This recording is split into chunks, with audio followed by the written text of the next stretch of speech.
kalau orang Batak dan orang Kristen biasanya kalau kematian yang pertama ada doa, yang kedua ada nyanyian, dan yang ketiga ada sumbangan lagu dari kerabat, dari keluarga, dan khususnya juga Bang Hotma punya banyak teman-teman pengacara, serta ada binaan-binaan beliau baik di law firm-nya maupun di LBH Morsal. Jadi itu yang terjadi, keluarga kumpul, lalu ada doa, ada pembacaan ayat, lalu juga ada puji-pujian yang dinaikkan, sumbangan lagu-lagu.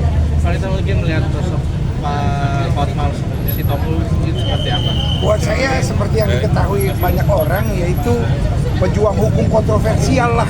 Kenapa saya bilang pejuang hukum? Karena ya dari mudanya kita kenal beliau seorang yang selalu berjuang untuk hukum dan ngotot gitu, pokoknya berjuang aja untuk hukum gitu. Dan kenapa kontroversial? Ya karena apapun yang ditangani beliau ujung-ujungnya viral aja gitu.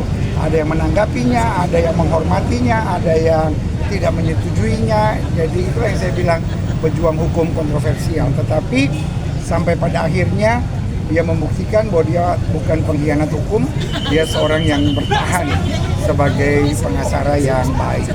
Walaupun sempat diserang kiri kanan, bahkan beliau buat kumpulan nabirong sekaligus gitu ya kan, dalam bahasa Batak artinya yang hitam gitu ya kan, tetapi maksudnya dengan baju hitam tetapi dengan hati putih memperjuangkan keadilan dan kebenaran. Sama dia tuh tadi kan kata Pak saya keinginannya pengen memakai baju putih-putih. Mungkin kalau ada itu apa sih maksudnya? Ada maknanya nggak? Ada maknanya nggak sih? Ya mungkin ada dua hal gitu. Yang pertama dia tahu bahwa dalam hidup ini pasti ada bintik-bintik hitam. Dan tetapi yang dia mau buktikan, satu, dia punya hati putih. Hatinya selalu bersih gitu. Dan yang kedua, dia menyambut anugerah Tuhan bahwa khususnya menjelang Paskah ini dia tahu bahwa dia akan berangkat. Dan dia tahu persis Yesus yang mati dan bangkit menyucikan segala dosa dan kesalahannya. Kira-kira begitu yang saya mengerti dan tanggapi.